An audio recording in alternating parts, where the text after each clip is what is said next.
A Europa saiu das amarras da tradição. Que tradição que eu estou falando? Tradição católica, né? Saiu das amarras.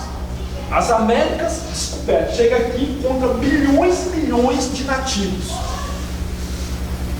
Os filósofos, teólogos lá da Europa, saindo do pensamento, então, da tradição, né? do sistema católico, saindo desse pensamento, voltando para o pensamento clássico.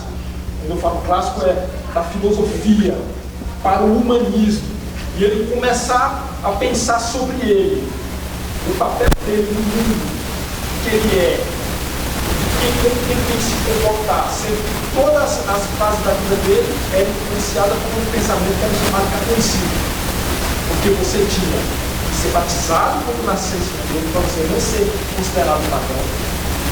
Depois você tinha que fazer a primeira comunhão, crisma, você tinha que casar na igreja, senão você não era casado de fato. E se você fosse excomungado nessa época, era praticamente, você era condenado pela sociedade por todos. Ser excomungado pela igreja era a pior situação que você tinha.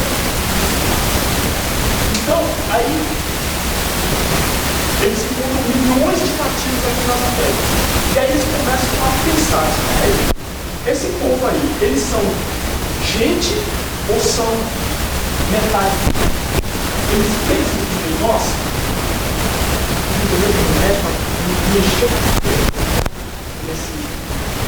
justamente nesse século XVI, muita coisa estava acontecendo. Então é uma loucura chegar aqui e encontrar cidades muito bem organizadas e encontrar sociedades altamente que usavam a matemática como a engenharia.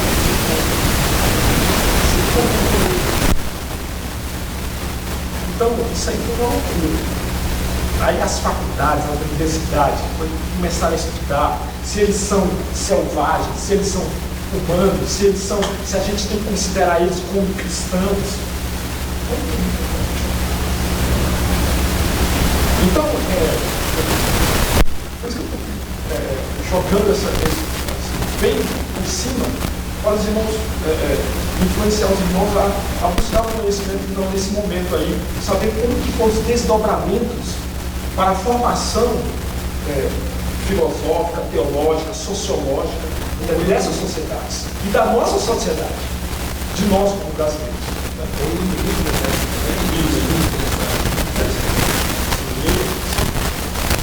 Estava se formando aí, vindo aí o positivismo, aí vindo a Revolução Francesa, e isso foi transformando, e aí veio o liberalismo religioso.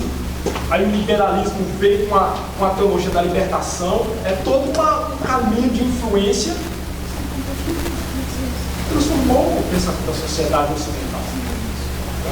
Então tudo isso é uma coisa para a gente refletir. Por que eu estou tocando nesse assunto? Porque, irmãos, hoje é praticamente, sabe, é uma coisa totalmente fora de cogitação, assim, para muitos é meio que absurdo. Você ser hoje pentecostal, você ser crente em Cristo Jesus e pentecostal, crer no Espírito Santo, crer no batismo no Espírito Santo e ser dispensacionalista. É uma coisa assim totalmente fora para alguns não tem nexo, nós somos doidos para muita gente. O pensamento de hoje, que está muito, né, a tecnologia em alta ebulição. Então você é meio que louco o que nós pensamos e o que nós acreditamos. Então, e ao mesmo tempo, é o que estava acontecendo nessa sociedade de informação. Nessa sociedade de informação.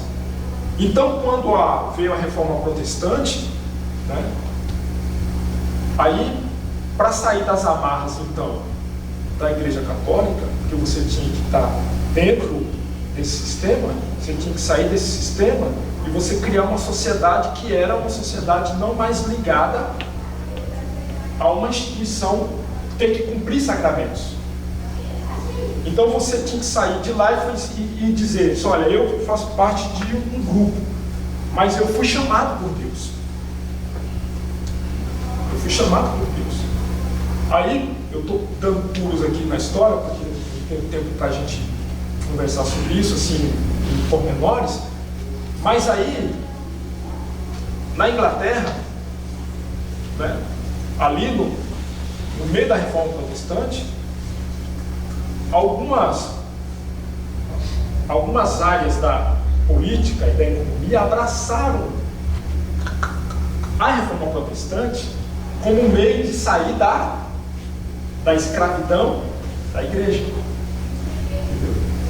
Aí você tem que buscar também, eu sugiro que você buscar esse conhecimento, que é justamente também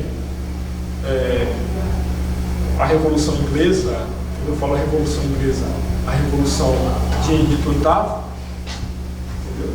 Quando Henrique VIII saiu, quando Henrique VIII tirou a Igreja Católica e veio com o anglicanismo.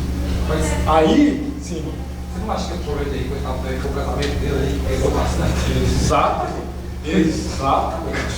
O casamento de Henrique VIII, pra ele queria se parar. Ali ele está. Tudo é útil ou agradável, né? Certo? Mas aí, por conta dele ter essa rixa com a Igreja Católica, né, em relação ao divórcio, o que aconteceu? Ele pega, se desliga da igreja e aí outros se aproveitam e entram e dizem, não, peraí, eu vou apoiar então o rei. E aí vamos fazer então e vamos sair então, vamos se desligar da igreja. E aí foi que essa turma que se desligou da igreja e quis se ligar ao rei, era tipo assim, a gente está saindo da boca do leão, sabe? Para cair na boca da onça, sabe? Sabe? Uma coisa engraçada, ele faz essa história é muito interessante. Então, porque aí você está saindo da escravidão da igreja, mas está indo para a escravidão do Estado. Então a igreja que estava se formando na Inglaterra era uma igreja agora institucionalizada, não pela igreja católica, pelas tradições, mas pelo governo. Aí o governo que não sabia de nada de espiritualidade, o que viesse era lucro, contanto que o rei fosse a autoridade máxima. Sabe por que eu estou falando tudo isso, irmão? Você pode pensar assim, mas irmão, você está viajando aí, você está falando coisa por coisa. Não, foi por isso que se formou uma sociedade agora que estava contra esse governo e contra essa igreja e que estava querendo formar uma sociedade espiritual fora então do poder temporal e fora do poder da igreja católica. E aí, como eles não aceitaram essas regras do governo, eles foram expulsos da Inglaterra e muitos deles fugiram e foram para onde? Foram para a Suíça, aonde lá estava tendo um regime espiritual, que era um regime calvinista. Um regime calvinista. Mas aí quando eles voltaram, quando eles voltaram de Genebra, porque o rei morreu e entrou filho, né? E aí depois veio a Elizabeth, aí formou esses puritanos. Aí esses puritanos saíram de lá, porque depois de Elizabeth veio Eduardo, e aí não estava mais dando apoio para essa turma que fugiu para a Suíça, que voltou. Aí eles foram para onde? Vão para um lugar que a gente forma uma sociedade. Uma sociedade. Aí você tem que estudar essa migração, né? E aí quando eles vieram para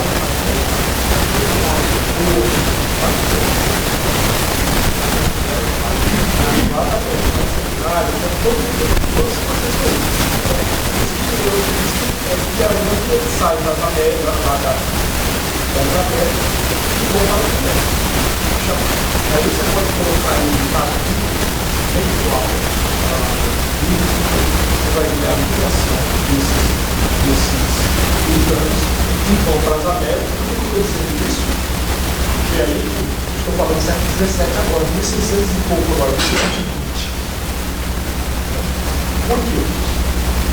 Porque os Estados Unidos começam a formar o pensamento seguinte: nós temos que formar agora uma sociedade que não é mais uma sociedade ligada ao governo, que eu tenho que obedecer ao governo e que eu tenho que obedecer uma igreja.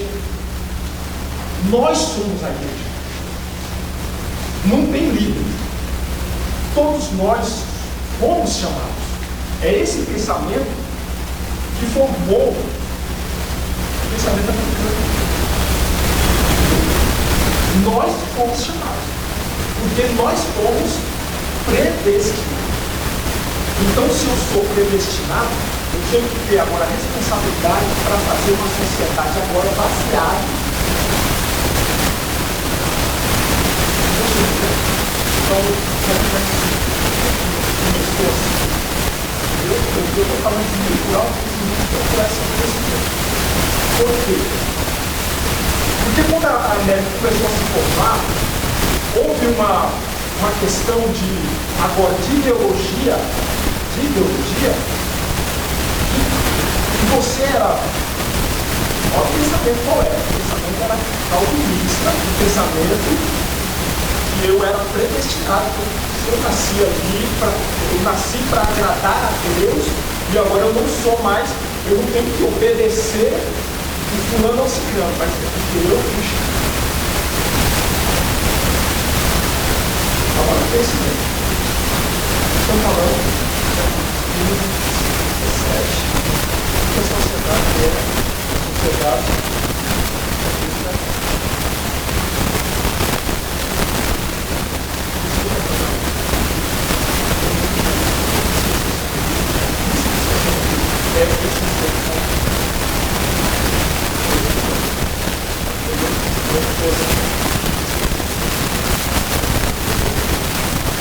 eu estou falando agora para você fazer.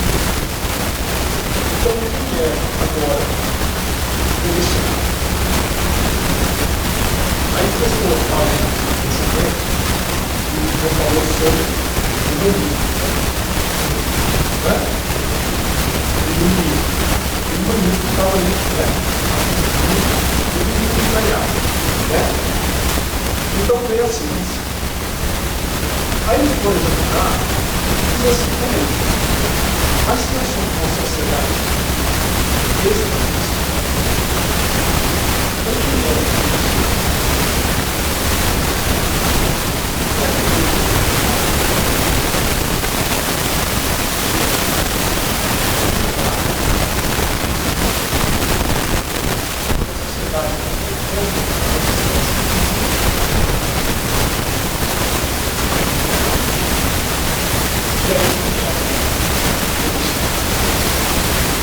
Ele era predestinado, sabe?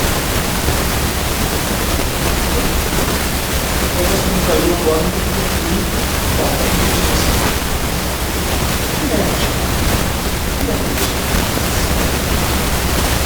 então nós temos aí parte do tudo. Como é predestinado para ser apostólico? Se eu sou predestinado, eu não sou predestinado para ser apostólico. Eu tenho que provar isso.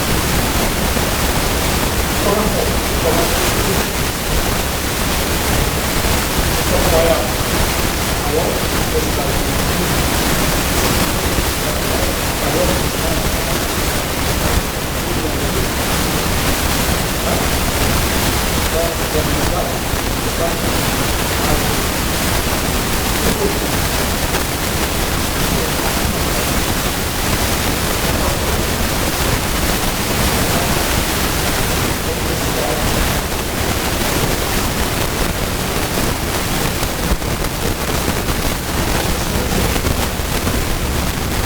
Então, aí vamos dizer a guerra civil, tal, outras coisas.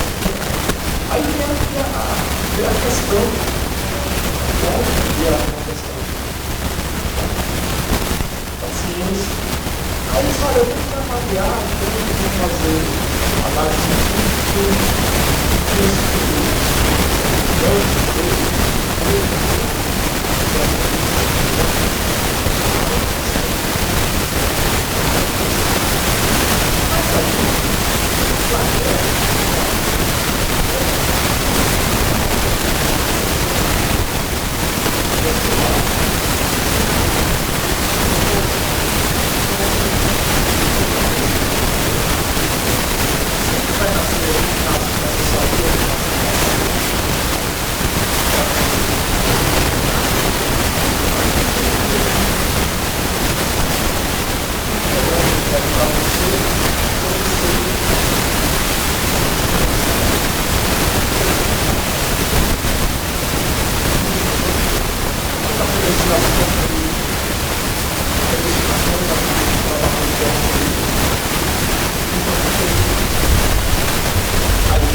Nessa igreja, uma igreja numa rua chamada Rua Assus, já ouviu falar?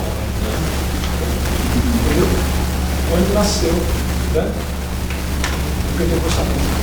Então isso é impactante, porque quem ia para essa igreja não era uma Assembleia de Deus, era uma Assembleia, não era Assembleia. Quem ia para lá, sabe quem era? Era o calvinista, predestinado. Quem ia para lá era o batista. É o presbiteriano. Você sabe quantos cultos tinha nessa igrejinha? 9 cultos por dia. Porque não cabia. Tinha que fazer 9 cultos por dia porque não cabia de gente. E eles ficavam só orando. Agora, começou a orar só fora, do paciente. O homem era só assim. E o Espírito Santo. Não, vamos um pouquinho. Mas temos. Um fato muito interessante também que acontece, em 1400, eles estão esquecendo muito velho. Isso é muito importante. Porque aí você vem, você está falando da imprensa, né? Porque aí é importante a imprensa para a reforma, é importante porque não é só simplesmente você ter que imprimir a Bíblia, porque era muito caro, era muito difícil a pessoa ter uma exemplar da Bíblia. Ela ficava praticamente reservada às igrejas e às universidades, da estudo. E a Bíblia estava escrita ou em 3 línguas, ou no original, ou no latim, que era a língua, vamos dizer assim, a língua da elite, né? A língua formal do estudo, que era o latim. Né? Então, que Jerônimo traduziu, né, do latim. Então, a imprensa foi importante porque ela trouxe as palavras e não só foi assim por causa da imprensa. Mas o Lutero eu acho que foi a maior legado do Lutero em traduzir a Bíblia para a língua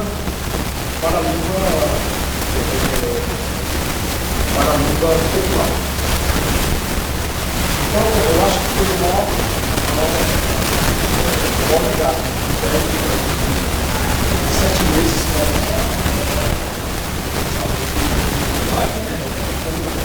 traduzir, entendeu? E traduzir assim na língua popular alemã, que inclusive na Alemanha eram vários dialetos, e ele conseguiu unificar, pegava as principais palavras que todo mundo falava, que era comum para todos, e ele unificou isso. Foi por causa de Lutero que o alemão se tornou a língua oficial, aquela língua se tornou uma só, se juntou e se tornou uma só. Foi por causa de Lutero e cada língua. Então, isso popularizou. Para popularizar e trazer a cultura para a língua do povo, para a língua que o povo fala. Então, isso foi um grande avanço. Aí, voltando então para o qual é a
Então, o que acontece?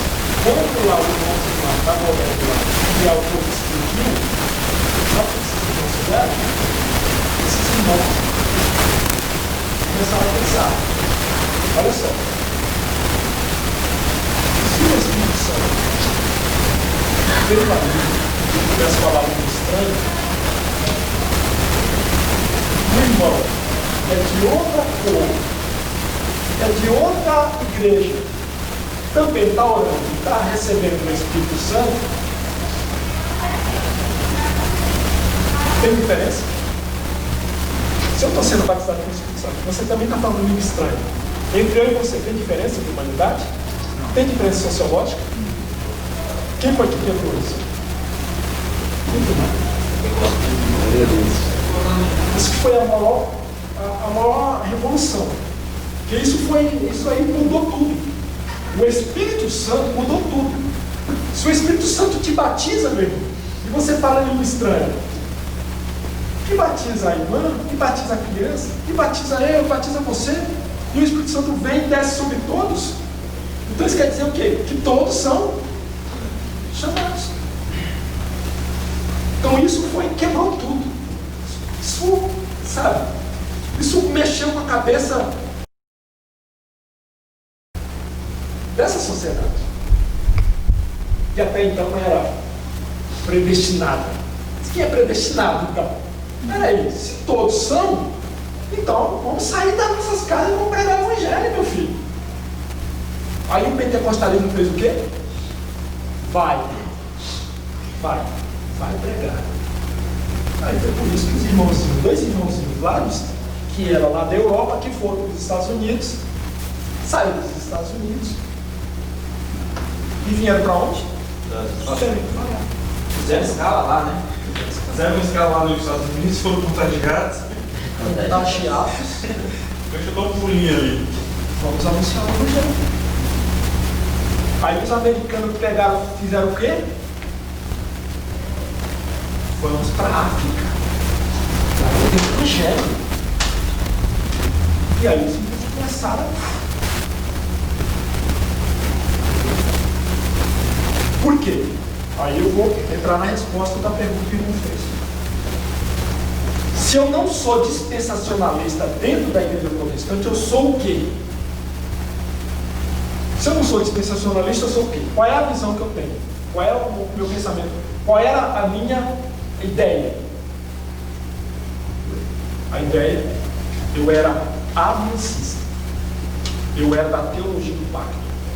Então, quem não é dispensacionalista, tem aqui alguns que eu já falei para os irmãos. Se ele não é dispensacionalista, ele é o quê? Ele é aliancista. E o que é o aliancismo? O que é a teologia do pacto? É justamente para dar respaldo à predestinação. A teologia do pacto é o seguinte. É outro paradigma também que a gente tem que quebrar aqui. Eu acho que eu não estou falando heresia, mas porque eu estou falando de Bíblia.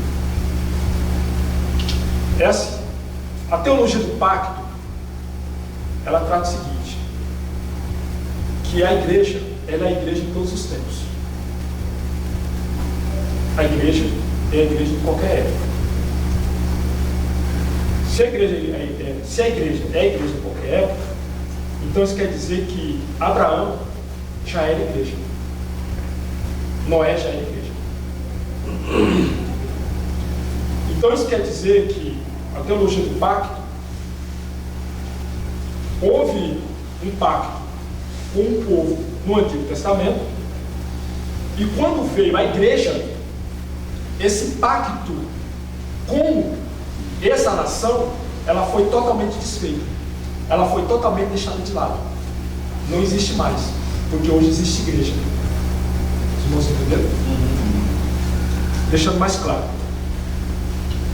Israel é tido como uma nação, e ela tinha uma aliança com Deus, um povo separado.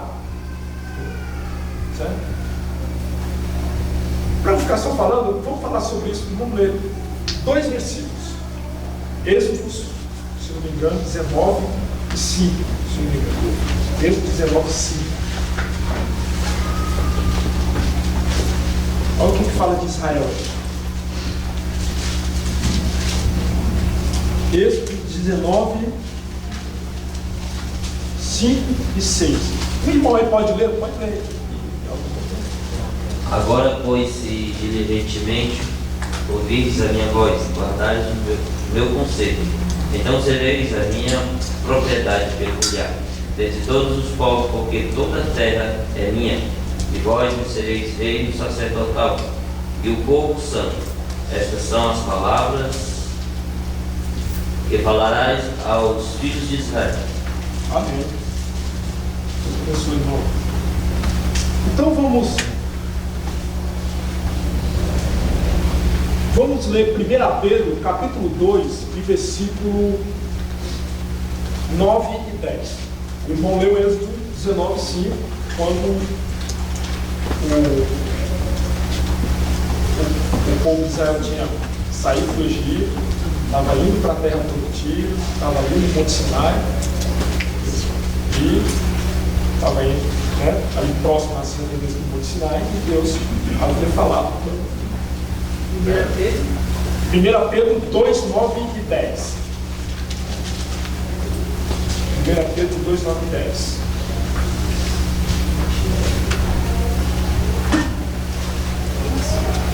Pode ler, irmão, pode ler. Mas vós sois a geração eleita, o sacerdócio real, a nação santa, o povo adquirido, para que anunciais as virtudes daquele que vos chamou das trevas para a sua maravilhosa luz.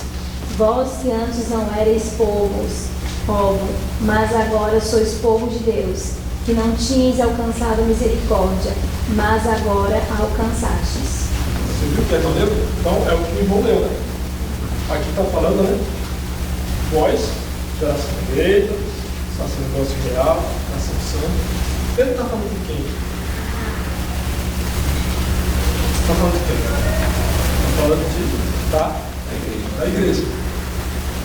Então, a teologia do pacto, ela diz que no Antigo Testamento, esse Israel, nação santa, esse Israel, como adquirido, acabou. Não existe mais Israel. A teologia do pacto é uma teologia que você tem que ver, a gente tem várias páginas aqui para essa teologia do pacto. Várias páginas. Vou falar aqui, mas só imaginar. A teologia do pacto é dizer que Israel deixou de ser Israel, acabou. Não existe mais nação de Israel com Deus, a aliança com Deus, não existe mais. Ou ele é crente ou ele não é.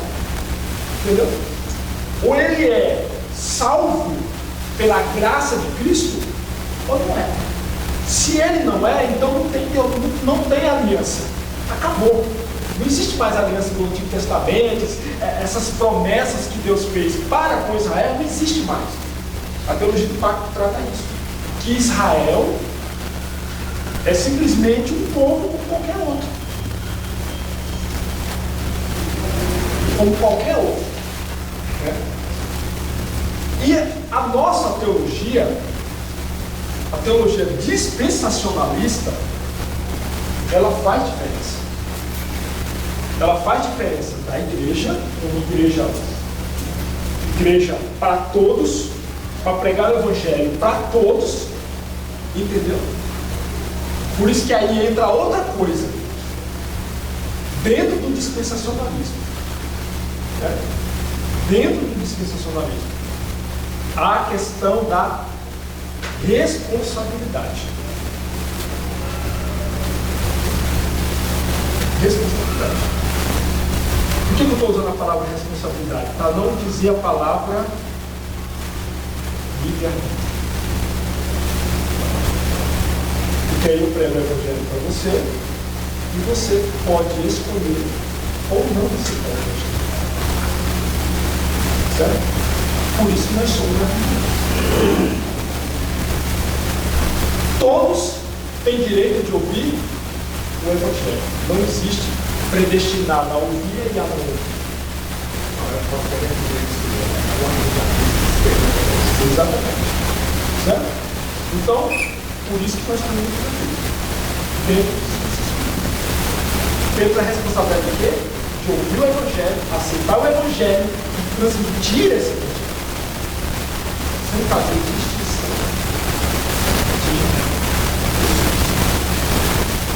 de não ser correto que quebra qualquer distinção.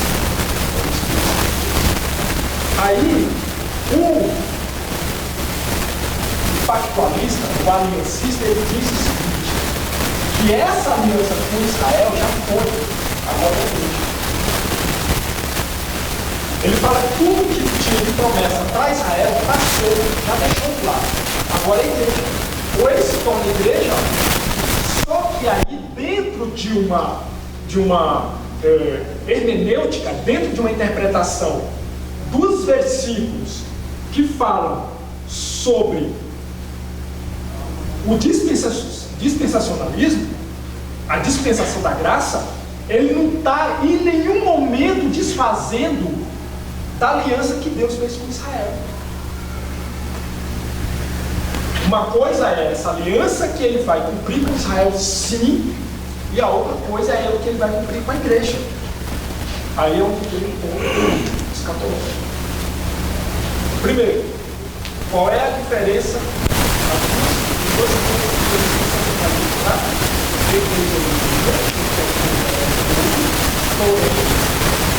há uma promessa para o povo mais simples. Vai continuar o Deus. Dentro de Israel tem salvos em Cristo de Cristo? Tem. Mas vai ter certas promessas que Deus fez no Antigo Testamento que Deus vai cumprir sim no futuro. Aí é que vem a escatologia dispensacionalista. A escatologia dispensacionalista é o seguinte, é que isso se iniciou no século XIX, no começo do século XIX, com um irmão da Inglaterra, que inclusive não era capítulo 19. Um ministro chamado Nelson Darby, né? E aí ele desenvolveu o dispensacionalismo em 7 dispensações. Existem dispensações gerais que nós acreditamos. Dispensação geral é, por exemplo, a dispensação do Pai, né? Foi no Antigo Testamento. Aí veio a dispensação do Filho. E agora nós podemos dizer que nós estamos na dispensação do Espírito, certo? Contanto que o próprio Senhor falou, disse, olha, quando eu não for, o Consolador não virá. Então nós podemos dizer que nós estamos na dispensação do Espírito. Mas ao mesmo tempo, é a dispensação do Pai, é a dispensação do Filho. Eu não posso dizer que agora nós estamos na dispensação do Espírito e que o Pai está do lado, está de lado, deixado de lado, e o Filho dele foi deixado de lado. Não. Sabe? Então, só foi uma forma didática para entender sobre a questão da inclusão do povo de Israel dentro dessa dispensação.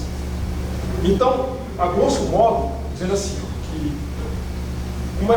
como foi que Israel foi, então, incluído dentro desse pensamento dispensacionalista que nós acreditamos. É porque nós temos a palavra de Deus, nós lemos ela e nós interpretamos ela de forma literal, e que há uma escola que é chamada histórico-gramatical, que nós acreditamos que o que está aqui é literal. Vou dar um exemplo. O menino nasceu, o filho dos filhos dele e tal, Isaías 9. Era um menino. Que profecia que era essa? Falando de Jesus. Isso, falando que ele entrou em Jerusalém e tal e tudo mais. Isso se cumpriu? Lá em Zacarias? Falando que ele ia ter uma entrada em Jerusalém, em cima de um jumentinho. Foi literal isso? Estava em Zacarias, foi literal? Não aconteceu? Não aconteceu literal? Não aconteceu. A única forma foi que quem estava lendo o Antigo Testamento não estava compreendendo. E depois se cumpriu de uma forma diferente do que eles pensavam. Mas estava escrito lá. Então, há vários, entendeu? O próprio Isaías falando sobre Ciro, e Ciro veio. Era uma profecia que se cumpriu logo depois. Literal. Então, há questões, a gente tem que tratar a Bíblia literalmente. Entendeu? É por isso que eu faço uma crítica aqui, só eu vou concluir aqui o meu raciocínio, o irmão já faz a sua pergunta. É por isso que eu faço uma crítica a certos irmãos que tem que dizer assim, não, se eu for pregar Moisés, eu tenho que ir lá para o Novo Testamento e falar de Jesus. A Bíblia é a Bíblia. Você pode muito bem falar sobre qualquer assunto, porque é a palavra de Deus. Você pode, entendeu? Ela é literal. Você pode falar sobre, você pode trazer a reflexão, um assunto moral ou espiritual. Você pode falar sobre, por exemplo, falar sobre casamento. Você vai num casamento, o pastor vai falar sobre casamento, ele tem que falar sobre Jesus? Você entendeu o que eu quero dizer? Ele pode falar sobre José. José foi um jovem que se manteve e tal, tudo mais, depois casou, foi um grande homem. Ele pode falar sobre José, pode ou não pode? Ele pode falar sobre Moisés? Pode, Moisés casou e tal, tudo mais, entendeu? Sabe, ele pode usar Moisés e acabou em Moisés. Os irmãos entenderam? Ele pode se utilizar de qualquer texto do Antigo Testamento. O que os pactualistas fazem, sabe o que é? Eles espiritualizam a Bíblia e dizem que tudo está em torno da igreja. Por isso que eles não aceitam o dispensacionalismo. Diga, irmão. Essa Bíblia literalmente incluindo o Apocalipse. É por isso que eles não acreditam no capítulo 20 de Apocalipse, os pactualistas. A teologia pactual não acredita no capítulo 20 de Apocalipse como literal. O milênio. Entendeu? Eles não acreditam. Sabe por quê? Porque os pactualistas, eles acreditam que nós estamos no milênio. Eles são amilenistas. Eles acreditam que o milênio começou quando Jesus foi morto na cruz e começou o milênio. E veio a igreja. Ele fala que o período da igreja não é 1000 anos literais, são 1000 anos espirituais. É o período da igreja, que a igreja está inteirando na terra. E nós acreditamos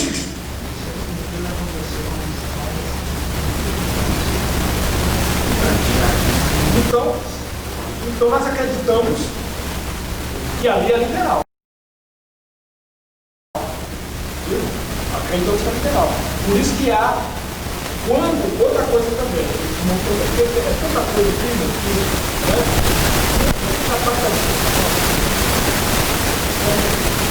Coloca ali 7. Aí fala que é o Deus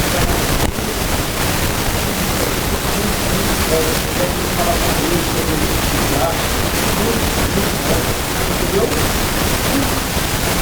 Muitos trazendo aqui a sequência que é da inocência, a dispensação da consciência, a dispensação do viver humano, né? A dispensação da lei, a dispensação da graça, a dispensação da dispensação do viver humano. Aí,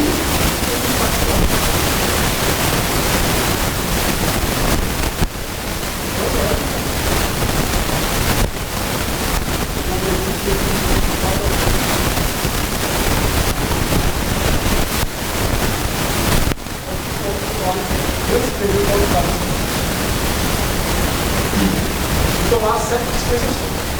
Dispensação da inocência, dispensação do humano, dispensação da lei, agora nós estamos na dispensação da graça. Depois da dispensação da graça, tem a dispensação do milênio, ou a dispensação do milênio. Ele fala assim, essa dispensação, elas são assim, inocência, consciência, dever humano, né? Patriarcal, da família, lei, graça, milênio. Isso será o que? Isso não significa que as Escrituras compõem-se de seções independentes. Uma das outras. O fato é que as dispensações, até certo ponto, elas se sobrepõem. E algumas vigoram em passado distante e continuam de pé quanto ao trato de Deus com os homens. É o caso especial do governo humano.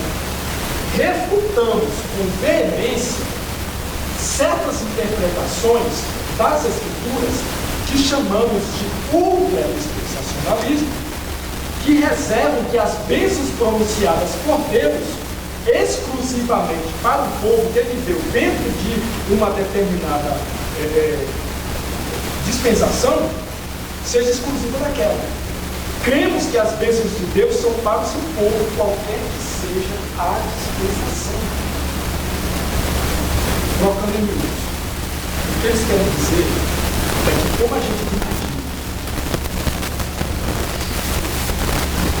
toda a dispensação de Deus em 7, a gente está querendo dizer, isso não é verdade, que a dispensação da inocência foi um tipo de salvação. Que a dispensação da graça é outro tipo de salvação. Que a dispensação da lei foi outro tipo de salvação. Deu para entender? Que são 7 tipos de salvação. As dispensações vêm da mesma soteriologia. Os irmãos lembram que eu falei no começo? Quando vierem falar para você que dispensação é falar sobre soteriologia, o que você vai dizer? Não, meu irmão. Dispensação é falando sobre eclesiologia e escatologia. Não é sobre salvação. A salvação é única. Nós, pentecostais, acreditamos que uma só salvação. A salvação em Cristo Jesus pela graça. Isso que querem dizer, queremos ser heréticos, nós não somos. Nós simplesmente fizemos uma didática nas eras. Porque nós somos seres humanos limitados ao tempo. E Deus trabalha nas eras. E as dispensações são eras. Mas a salvação sempre foi a mesma. Aqui ele não está querendo fazer distinção de nada. De salvação, tipos de salvação. Nós não estamos falando de tipos de salvação. A salvação é única. Isso é o dispensacionalismo. O que eu estou trazendo para os irmãos aqui são os pontos importantes, porque se eu fosse entrar mesmo em detalhes, a gente teria que ficar aqui horas e horas, né? O livro do Olson aqui traz 230 páginas, né? Eu até dei uma lida nele, eu li ele em 4 horas. Se você pegar esse livro, você lê ele em 4 horas. É um livro muito bom. É um livro muito bom. Outro livro também que se você tem interesse de saber melhor também, outro livro fantástico, é o Dispensacionalismo, Crenças Essenciais e Mitos Comuns, do Vlach. Esse livro aqui é um livretinho, mas olha, é um livro essencial sobre o dispensacionalismo, entendeu? Então, tem algumas perguntas aqui que eles trazem, e ele traz as respostas, que os pactualistas querem colocar na cabeça da gente, dizer que a gente é um sistema totalmente errado, mas ele derruba por terra, entendeu? É um livro assim, essencial, entendeu? Que fala sobre a questão do dispensacionalismo. Certo, irmãos? Era isso que eu queria trazer para os irmãos. Assim, eu sei que a gente foi falando algumas coisas assim por cima, mas como é um assunto muito assim, chega a ser um pouco complexo, a gente poderia entrar nas questões de versículos, de alguns versículos. Inclusive eu até trouxe aqui várias anotações aqui sobre o pensamento dispensacionalista, o pensamento pactualista, trazendo aqui as diferenças de interpretação, né? As diferenças de interpretação. Porque isso é uma noção sempre do Novo Testamento, a nova aliança que é derramada por Cristo para a remissão dos pecados. Aí eles usam isso aqui como dizendo, tá vendo? Como é novo, passou a antiga aliança e agora é a nova aliança, entendeu? E aqui, os sensacionalistas derrubam essa tese, né? Eles falam, olha, o Senhor estava falando de fazer a nova aliança naquela ocasião, mas se derramar o seu sangue de modo que a aliança pudesse ser feita em algum momento do futuro, sem que ele especificasse quando, ao verificar sem recordação na festa que o Senhor estava instituindo, ele queria que o discípulo se lembrasse do curso da redenção dele. Ele estava falando sobre a redenção, que é representada pelo sangue de Cristo. Então ele faz várias análises de vários textos que os pactualistas querem colocar, que o povo de Israel não vai ter ainda vai ter vamos dizer assim, um momento de glória que vai ter. Só para concluir, a última dispensação que é o milenismo, né? O que eles acham um absurdo é que nós pentecostais acreditamos já viu, né? Já deu melhorado a versão do na parte milenar de escatologia, é o seguinte: é que nós acreditamos na volta de Cristo em 3 fases. E os pactualistas, Deus diz, eles acreditam que nós estamos no reino, que Jesus volta à era da graça e acabou. Ele acabou.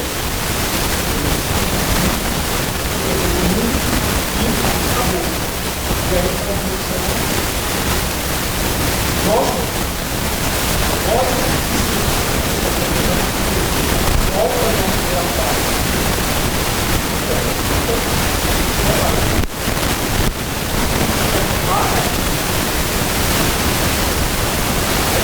vai para 7 anos. Nesses 4 tempos de 7 anos, quem está na terra? Quem está na terra aqui?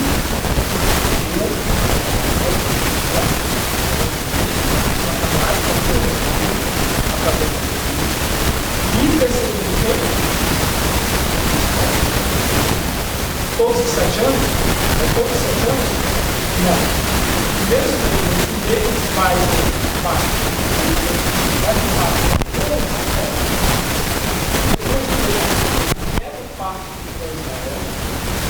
Persegue Israel, e aí Jesus retorna com a igreja no final dos 7 anos, e aí ele prende Satanás por 3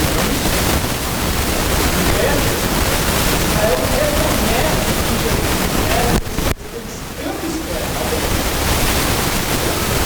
e aí Israel, quando eu falo Israel, eu falo não a nação toda, todo mundo pensando, não, você é israelita, você é judeu, então você vai ser agora ser salvo. Então, a nação de Israel foi um povo. Aí esse Israel agora, Deus vai cumprir sim essa aliança com Cristo Jesus, na plenitude dos tempos que o apóstolo Paulo fala, e aí que ele vai, aí o mundo vai ser regido, sim, pela igreja. E aí, factualista Israel veio chamado de nós esse maior desculpa a diferença dispensacionalismo da eclesiologia de igreja esse tá? Israel e trabalhando dessa forma de Israel que Deus foi de novo a segunda fase de volta para instituir essa diferença.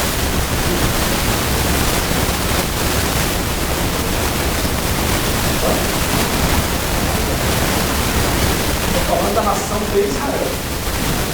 Estou falando da nação de Israel, do povo de Israel. Os palestinos são descendentes de Israel. Claro. Estou falando. Exatamente. Estou falando da nação de Israel. Por isso que nós vamos fazer esse assim, quem é judeu, quem é um israelita de sangue, então não se atenta. Os judeus espalhados.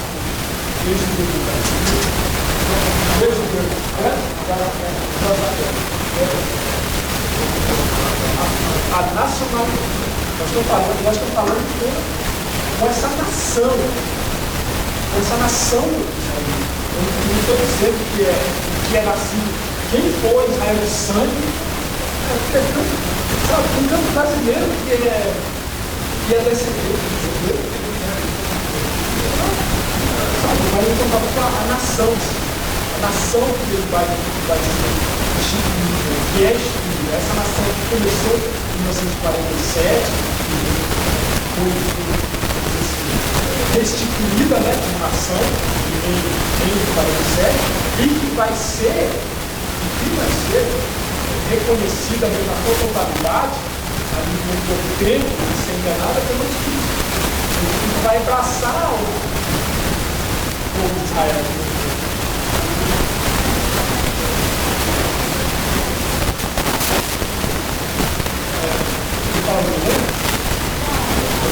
Na grande tribulação? Sim, porque ele está falando de Apocalipse também fala desse povo. Fala dos que estavam lamentando também, no Apocalipse também fala também desse povo que foi salvo na grande tribulação. Na grande vai desse. A nossa teologia pentecostal, ela considera, eu não sei, né, a teologia sistemática pentecostal, ela trata sobre esse assunto e fica assim, mas e as pessoas que aceitaram Cristo e morreram logo na grande tribulação? Sim, eles reinaram com Cristo também. Eles reinaram com Cristo. Quem não vai ser ressuscitado serão os ímpios. Os ímpios só serão ressuscitados no final dos 1000 anos para ser julgados. Só vai ser ressuscitado os crentes fiéis.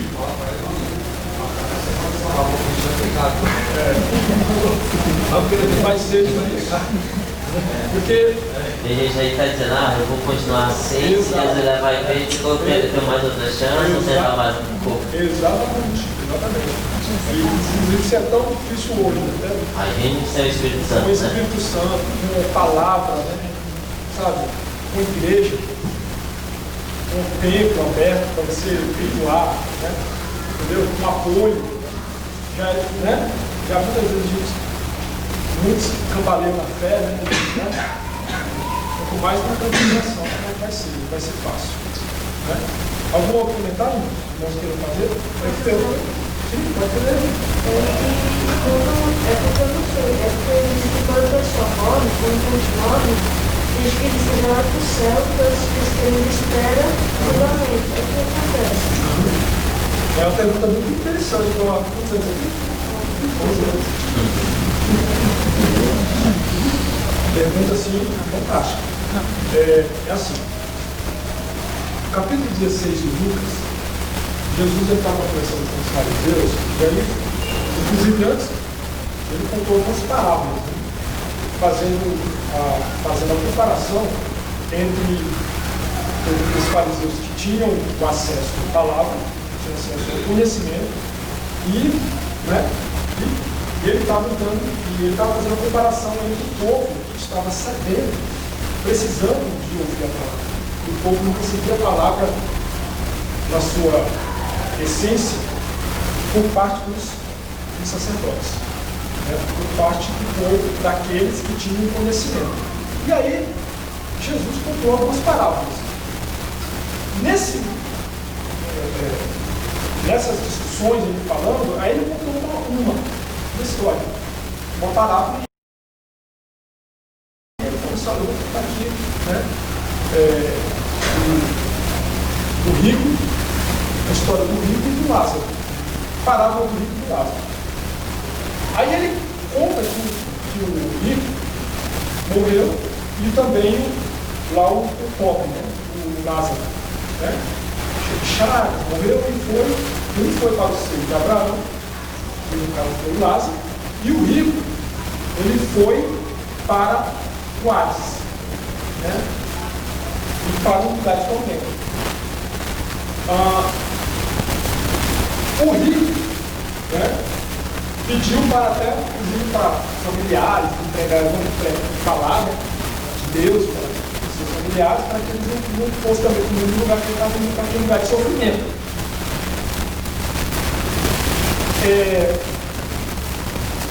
Nós, na Assembleia de Deus, essa história, né, nós acreditamos nela, a nossa teologia. Nós acreditamos que isso é literal. Dentro da interpretação, eu respondi a pergunta, eu disse que eu estou indo no começo para poder responder a pergunta. Dentro da interpretação do que estava acontecendo, exegeticamente, quando eu falo exegese, é a interpretação naquele momento que estava acontecendo. Jesus estava falando que o rico era transfigurado dos fariseus, que tinham a mensagem e que não transmitia para aqueles que precisavam, que no caso era representada a pessoa do Lázaro, que era pobre, que não tinha acesso ao alimento, que não tinha acesso às riquezas de Deus. Por isso que ele não era rico, ele era pobre, ele precisava, sabe? E ele não recebia. É isso que quer dizer a parábola do rico e do Lázaro.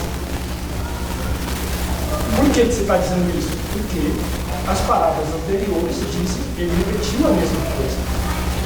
Ele estava censurando os fariseus que tinham a maior riqueza, que é isso aqui. Ele tinha a escritura e não transmitia isso. Ele não ensinava. Porém, a Assembleia de Deus acredita da seguinte forma: que aquilo foi literal que Jesus, ao ressuscitar, ele pegou esse lugar que é onde estava o Lázaro, no seio de Abraão, que ele chama de seio de Abraão, que é o seio de Abraão, não é o Abraão ali, não é isso. É um lugar, paraíso. Aí ele pegou esse paraíso e ele levou para o terceiro céu, que o apóstolo Paulo fala em 2 Coríntios 12. Esse paraíso foi para o terceiro céu, porque ele disse para o ladrão da cruz: olha, hoje mesmo estarás comigo no paraíso. Aí ele pegou esse seio de Abraão e levou para o terceiro céu. E o Hades é como se fosse um inferninho, não um infernão, um inferninho, que é onde vai as pessoas que não aceitam a Cristo. E vai para esse Hades. Entendeu? Que é esse lugar, esse pequeno lugar de tormento. E que lá no capítulo 21 lá de Apocalipse fala que a morte, 19, a morte e o inferno serão lançados no lago de fogo, que é esse lugar, é onde os mortos e esse lugar, e esse inferno, esse inferninho, vai para o lago de fogo, que o capítulo 19 de Apocalipse fala, que foram lançados dentro do lago de fogo. Eu não sou pastor. Professor, esse inferninho, para os católicos, quer dizer purgatório, é isso? Assim, não é a mesma coisa que para eles, né? Para eles todo mundo vai assim, purgatório, que você tem que fazer oração de 7 dias. Ela é só para purgar os pecados. Para purgar os pecados. Para todo mundo que está ali, entendeu? Aí só há algumas pessoas especiais, algumas, que são os santos, que vão direto. Entendeu? Que vão direto. Algumas pessoas, né? Entendeu? Então não é a mesma interpretação, não é a mesma, né? Entendeu? Agora, para o assembleiano, ele acredita o seguinte, viu, irmão?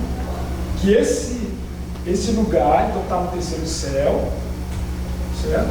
Está no terceiro céu, que é o céu, vamos dizer assim, de transitório, passageiro, temporário, ali no terceiro céu, e tem esse lugar de tormento que é onde eles vão ficar, entendeu? Por isso que é diferente do purgatório, porque lá é um lugar transitório que faz oração de 7 dias e sai de lá, entendeu? Aí esse lugar depois vai para o lago de fogo, e esse terceiro céu depois vem para a terra, que vai ser, o paraíso será aqui, eterno, entendeu? A terra restaurada. É isso que nós acreditamos. É porque também tem uma teoria que quando Deus pegar todos os cristãos, a terra vai ser tipo um novo mundo. Vai ser igual a essa, vai ser diferente. Isso, vai ser diferente. Isso no final dos 1000 anos. Então no final dos mil anos, isso aqui tudo será restaurado. Toda a terra será restaurada. Então é no final dos 1000 anos. Né? E não se confunde, porque aí é diferente. Aí o testemunho de Jeová trata diferente. Né? É diferente, essa restauração é diferente. Né? Entendeu? E aí ele também fala de destruição total, que não vai haver inferno. Eles não acreditam em inferno, eles acreditam que as almas serão destruídas mesmo, destruídas, né? Não vai ter inferno, que Deus não é tão mau assim para deixar uma pessoa ficar em tormento. Mas quando a gente fala em tormento, também é uma coisa assim, quando você está separado de Deus, você está em tormento. Sim. O tormento de Deus, o maior tormento do ser humano é justamente estar separado do seu Criador. E a culpa é do ser humano, né? Não é de Deus. E não é de Deus. Por isso que nós acreditamos no livre-arbítrio. Né? Ficou respondida a pergunta? Ficou esclarecido? Ficou claro? Hã? O que você acha? O que você acha?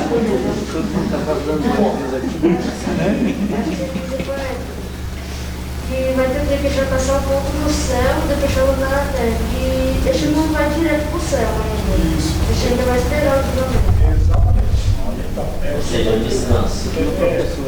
Esse descanso temporário, entendeu? Ele vai ficar lá no paraíso, e depois Jesus, quando ele voltar dos 7 anos, ele vai pegar todo mundo que estava lá com a igreja e vai Porque não tem mais condomínio. e vai, e aí ele vai ficar aqui na terra para, vamos dizer assim, para governar junto com a igreja, junto com Israel, as pessoas que estão aqui. Outro detalhe, que nós acreditamos também, que durante os 1000 anos terá a morte, durante os 1000 anos terá a salvação, durante os 1000 anos terá a pregação do Evangelho. Isso é que nós acreditamos. Isso está na nossa teologia sistemática. Você pode ler a teologia sistemática pentecostal, que é o que nós acreditamos, entendeu? E estou dizendo a nossa doutrina pentecostal, nós acreditamos baseado no capítulo 20 de Apocalipse, baseado no capítulo 24 e 25 de Mateus, que os aliancistas acreditam de uma outra forma, baseado no capítulo 16 de Lucas, falando sobre o livro de Lázaro. Mas eu contei aqui e falei qual é a interpretação do momento que Jesus estava falando, aquela parábola, e o que a igreja Assembleia de Deus acredita. Os irmãos entenderam? Sim. Entendeu?